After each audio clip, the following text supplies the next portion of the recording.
Welcome to Healthy Planet, Healthy Me. I'm Sherry Beall. Today we have a great show for you. Although the price of oil has softened to about $55 per barrel this past Tuesday from a record high in July 2008 of about $147 per barrel.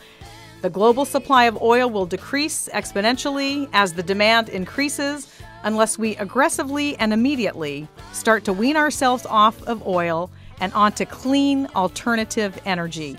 For some reason, the oil shortage that hit us in the 70s didn't wake us up. Oil prices are projected to continue going up, doubling, tripling, quadrupling. Why didn't we learn back then? Well, today we'll find out what some people are doing to help our community and society break our addiction to non-renewable, dirty energy and shift to clean, renewable energy. We'll be joined with the founders of an organization called Renewables 100. And we are joined with two lovely ladies. First, I will introduce to you Angelina Galiteva. In addition to having recently co-founded Renewables 100 Policy Institute, currently serves as a chairperson of the World Council for Renewable Energy. So welcome to Healthy Planet, Healthy Me, Angelina.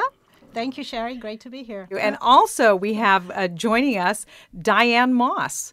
In addition to being co-founder of Renewables 100 Policy Institute, she's been active in many areas of community service in the U.S. and France. So welcome to Healthy Planet, Healthy Me, Diane. It's great to be here, Sherry. Thank you. Sure. Now, let's talk about, I'm going to go ahead and, Angelina, address the first question to you. Tell us about your organization, Renewables 100, and why shifting to 100% renewable energy is so important. Well, Sherry, we wanted to focus on renewables because, like your show, Powered by the People, renewable energy really is the power of the people. It is the solution that will allow each individual to control the power that they use, the energy that they utilize, and that to have a choice that can lead to a cleaner environment, to a more socially responsible society, and to an economic benefit, because being clean and green also translates in being green in the dollar green sign as well. We also noticed that everybody talks about renewables and everybody has percentages that they're throwing out. Oh, we'll have 20%, maybe 10%, maybe 25%. The most we've seen is 50%. And there's no need to look at it as a piecemeal approach. Renewables can satisfy 100% of our energy and transportation needs quite easily. The technology is here. It's available now. It's an issue of a paradigm shift, which we see happening. You always hear the question, well, it's going to be too expensive. And there isn't a comprehensive approach or a comprehensive study out there that shows how you can actually have a 100% renewable energy scenario regionally, because regions are different. You won't have the same solution for Juneau, Alaska as you would for Southern California. But you could have a 100% energy scenario available. So we wanted to create a matrix approach that would show not only the methodology, but the economics behind it. Diane, what would you say are some of the main obstacles in making this shift that you're finding right now? Well, I think that one of the main obstacles is that we don't have a lot of renewable energy installed yet. I mean, we are making some progress, but I think there's still fear. I think there are a lot of myths that are still pervasive, that it's not going to work, and are my lights going to go off? So that's one thing. Is there's a lack of education, and people need to be educated. And the other is political will. And there's also an enormous amount of power in the conventional utility companies that is also a major obstacle.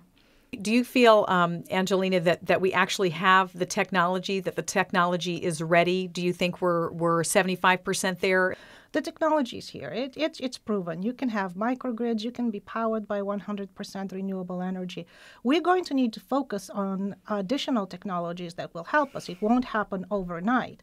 But, it used to be the economy stupid, which is still the case. Now it's also the technology stupid. This is a technological solution. This will allow us to have an economic boom in terms of jobs, in terms of economic development. This is the new level of our economic growth, which we will see. We hear a lot about green jobs. And it's true, if you take Germany, for example, the green technologies are now the leading technologies in that country. solar power creates more jobs than the coal industry, and wind power creates more jobs than the automobile industry, which were the cornerstones of the German economy. So we can see this happening, and as our economy has come to a halt, maybe we need to focus on the growth of the new jobs, the new opportunities, and making sure that renewables certainly can be 100%. What is your opinion on what we need to do next? It's critical that people conserve and learn to be more efficient and less wasteful. Absolutely. And also to really take the time to learn about renewable energy. There's a lot of myths that are out there that I think are on all sides of the ideological spectrum. I hear it all the time. Oh, it's wind. I just heard it last night from a dyed-in-the-wool Democrat. Wind is not cost effective. Well, that's no longer true. So for people to really take time to learn the truth about these technologies and to support policy that advances renewable energy. And I think we feel that any policy is better than none. Okay, let's talk about one thing that we hear all the time, and we only have like 2-3 minutes left. I'd just like to know, Angelina, what you have to say about nuclear. When it was introduced initially, it was supposed to be the cheapest solution, and now it's too expensive to produce worldwide. And it also creates the philosophies of the haves and have-not. There's so many anxieties connected to nuclear power. First of all, it's difficult to build.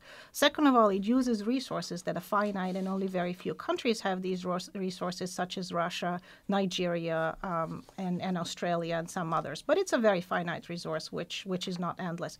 It is connected to fears in terms of nuclear proliferation. It's connected to fears in terms of Chernobyl.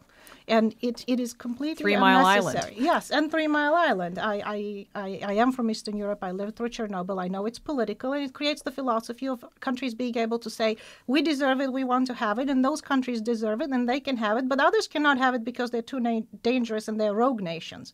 And so it creates a certain elite sensitivity in the energy sector, which shouldn't be there. All countries are equal. And yes, naturally, some countries are a little bit more dangerous than others, but why on an energy basis? So that is certainly not a situation that can be promoted.